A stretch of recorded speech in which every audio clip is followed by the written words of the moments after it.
Então, a aula de hoje é para introduzir para vocês, quer dizer, introduzir no novo contexto a função exponencial e a função logaritmo. Mas antes eu vou fazer uma correção de um gráfico que eu fiz na aula passada. Eu cometi um erro, que foi o seguinte, tá? Você tem o eixo das abscissas, o eixo das ordenadas, desculpe, o eixo das abscissas. Aí foi um desenho, em verdade, a primeira versão do desenho eu fiz de forma correta. Aí quando eu fiz uma intervenção, eu errei no desenho. Tá? E agora eu sinto na obrigação de consertá-lo. Então, o gráfico consistia no seguinte: você tinha um intervalo I,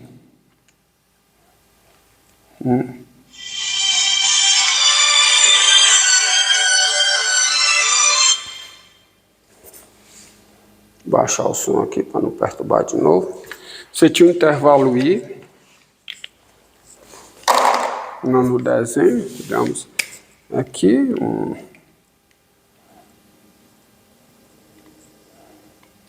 intervalo I. Aqui, desculpe, um intervalo J.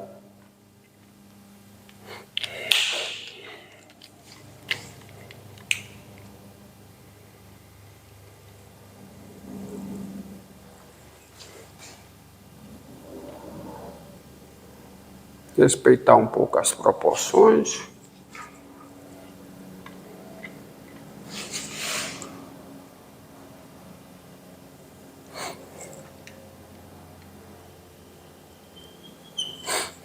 Bem, e suponha que intervalo J, né? E suponha que você tem uma função f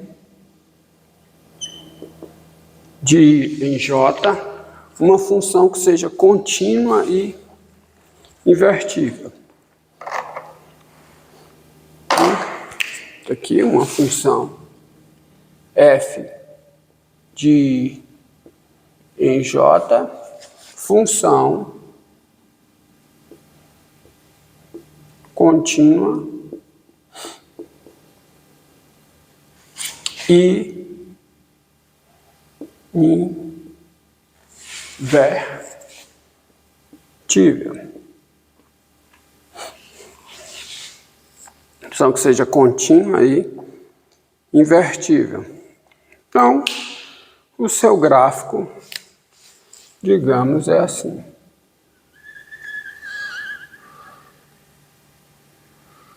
Função estritamente crescente. Não pode ser estritamente decrescente. De fato, ela ou é estritamente crescente, uma função que é contínua no intervalo I, no intervalo J, e é invertível, isto é, ela é bijetiva, portanto, injetiva, ou ela é estritamente crescente, ou ela é estritamente decrescente. Está provado nas notas. E o erro foi no momento de eu fazer, está aqui a função f, o gráfico da função f, no momento de eu esboçar o gráfico da sua inversa. Então eu vou, me permita,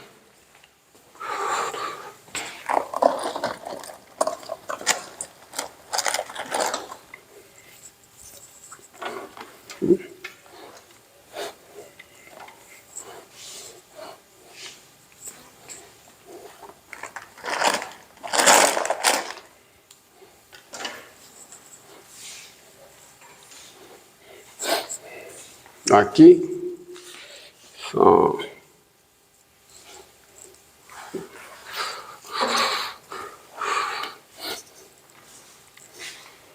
digamos que eu, aqui, na bucha aqui.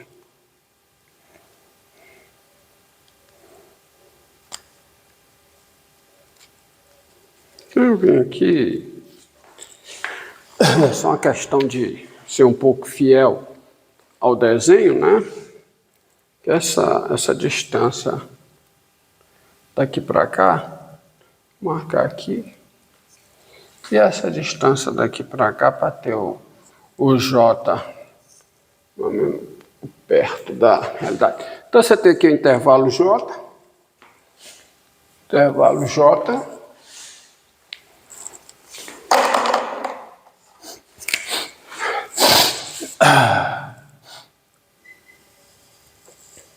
está aqui o intervalo J. O objetivo é desenhar a inversa, né? Intervalo J não. Perdão. Intervalo I.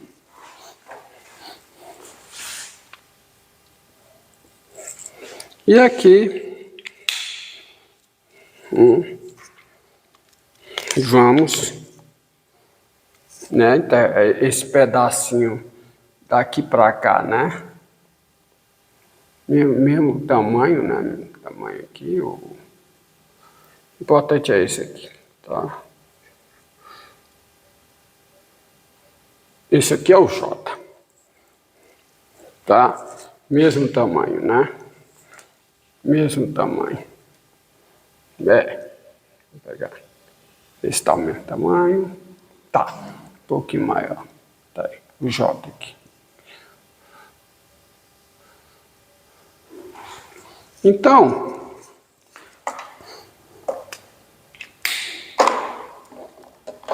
vou ficar com esse desenho.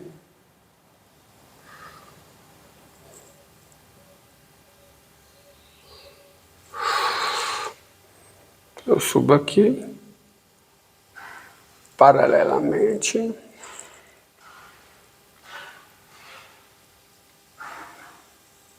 Agora sim, está parecido, ainda não? Vamos melhorar. Erro, né? E o erro foi porque é o seguinte, ó, agora você veja, isso aqui, ó, aqui eu tenho a bissetriz do primeiro e do passando por esses pontos, a bissetriz do primeiro e do terceiro quadrante, passando por esses pontos, né? Bissetriz aqui, ó. Tá, ela vem aqui, passa por esse, né? Por esse. E você tem que é tudo igual aqui, vamos só para completar. Então você tem a bissetriz do primeiro e do terceiro quadrante, passando por esses pontos. Ok. Nós vem para cá, só para completar. Não vai poluir, não. Então você veja, é tudo o reflexo, o gráfico da função inversa de f é o reflexo, é o simétrico. O gráfico da inversa de f é o simétrico do gráfico de f em relação à bissetriz do primeiro e do terceiro quadrante. É como se aqui fosse um espelho, então o gráfico da inversa é o reflexo. E o que eu desenhei errado, eu troquei, né, as posições. Agora eu vou desenhar correto. Qual é o simétrico desse ponto em relação a essa bissetriz? Ou de outra forma, qual é o reflexo, onde está o reflexo desse ponto em relação a essa bissetriz, se é que eu posso dizer assim? É esse ponto aqui, tá? É esse ponto. E qual é o reflexo desse? Tá? Qual é o simétrico desse em relação, melhor dizer simétrico mesmo, qual é o simétrico desse ponto em relação a essa bissetriz? É esse ponto. De forma que o simétrico do gráfico de f, aí eu vou tentar desenhar para não errar, é assim, né? É assim, ó. Tá? É mais ou menos assim.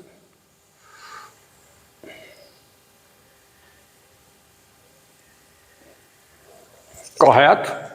Agora sim. Tá? Estritamente crescente. Vamos desenhar um pouco melhor aqui, que parece que não está estritamente crescente, mas é estritamente crescente, tá? Aqui, bem, se essa daqui é estritamente crescente, essa daqui também tem que ser, tá? F menos 1. Então você tem, claro, que se uma função f é estritamente crescente, a sua inversa também o é.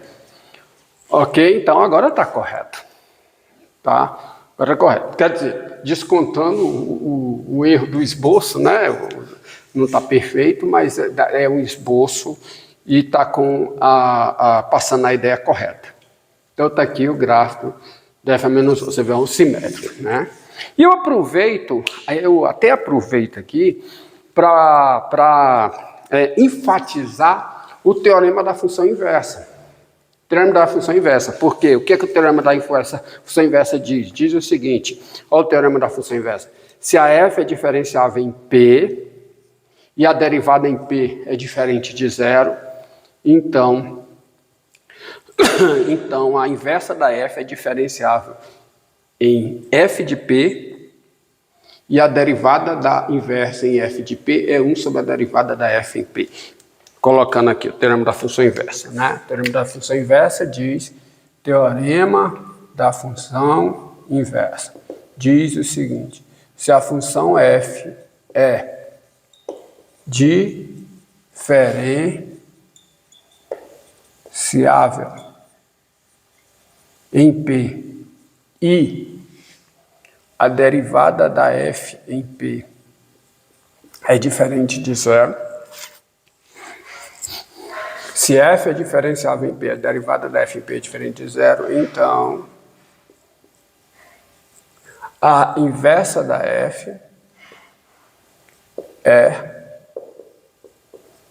diferenciável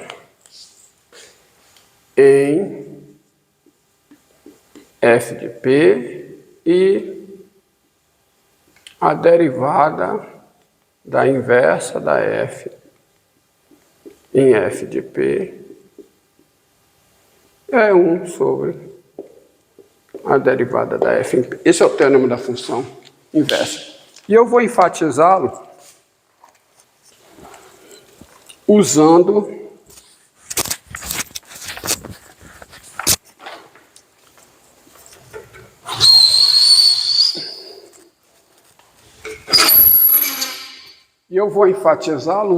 esse esboço, tá? Não vou demonstrar, que a demonstração já foi dada na aula passada.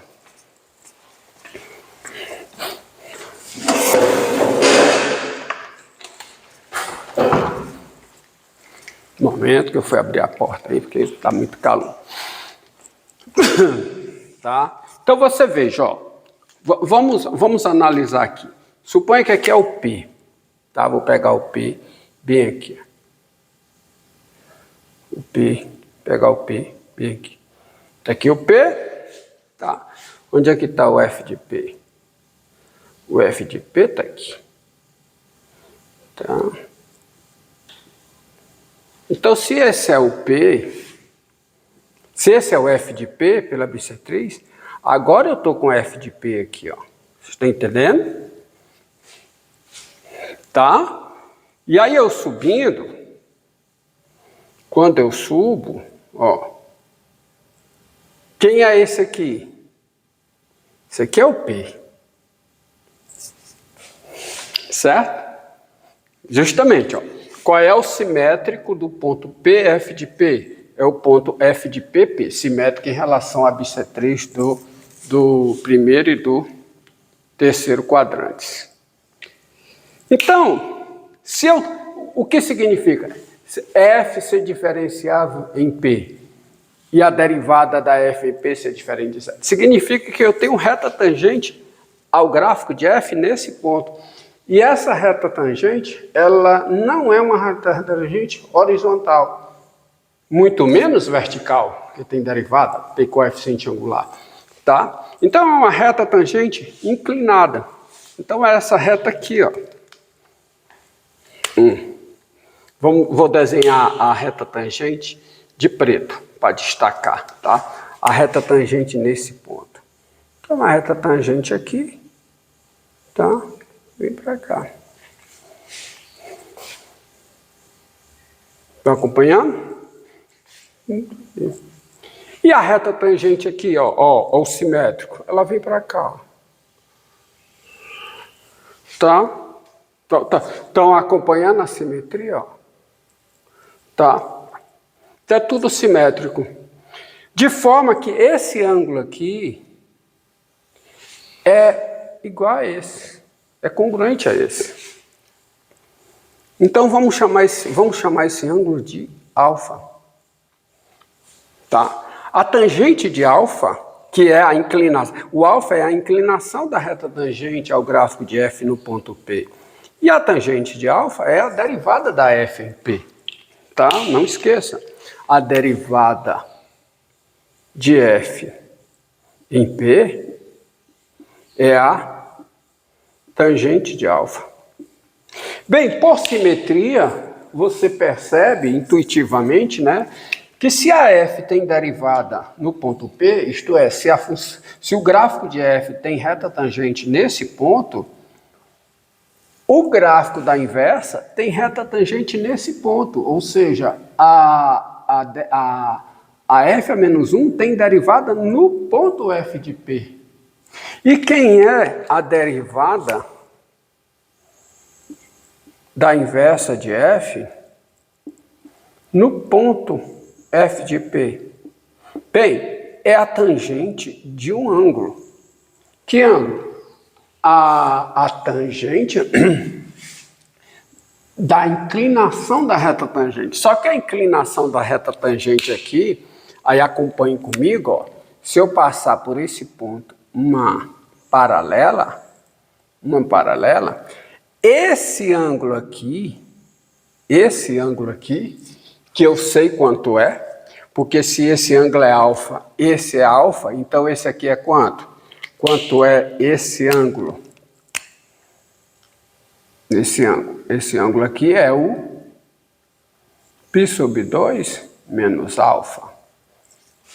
Tá ruim, né? Tá ruim. Então vamos apagar isso aqui, porque tá errado. Vamos chamar esse ângulo de beta, tá? Para não poluir o desenho. Vamos chamar esse ângulo de beta. Mas eu sei quanto é o beta, porque isso aqui é o alfa, tá? Então, a derivada da inversa da f no ponto f de P é a tangente de beta. Mas o beta, quanto é? Quanto é que vale o beta? O beta vale π sobre 2 menos alfa. Mas isso aqui é o quê? É o seno de π sobre 2 menos alfa dividido pelo cosseno de π sobre 2 menos alfa, que é quanto? O seno de um ângulo é o cosseno do seu complementar. Isso aqui é o cosseno de alfa, assim como o cosseno de um ângulo é o seno do seu complementar, ou seja, o cosseno de alfa é o seno de π sobre 2 menos alfa, e o cosseno de π sobre 2 menos alfa é o seno de alfa. Então isso aqui dá o quê? Dá 1 sobre o seno de alfa dividido pelo cosseno de alfa. Ou seja, isso é 1 sobre a tangente de alfa. Mas quem é a tangente de alfa? É a derivada da f em P. Isso, a derivada da f em P. Ou seja, é uma forma de você verificar, certo? Verificar por intuição o teorema da função inversa. Aqui já teve a sua demonstração na aula passada. Então, aproveitei para consertar um desenho que estava errado na aula passada, no vídeo 4 da aula passada, da aula 38, e enfatizar, né, reforçar, dar, como se diz, uma verificação do teorema da função inversa, tá? Dá uma separação aqui, porque o enunciado morre, o enunciado do teorema da função inversa morre aqui, e aqui é só uma verificação desse fato. Espero que vocês tenham entendido aí, tá? Se vocês entenderam o desenho, tá? Vocês entendem. Por simetria, esse ângulo é igual a esse, então esse ângulo beta é o π sobre 2 menos alfa, e sai uma verificação aí do teorema da função inversa. Não é uma prova, tá? A prova foi dada na aula passada, é só para reforçar, você vê geometricamente o teorema da função inversa. Ok? Pronto.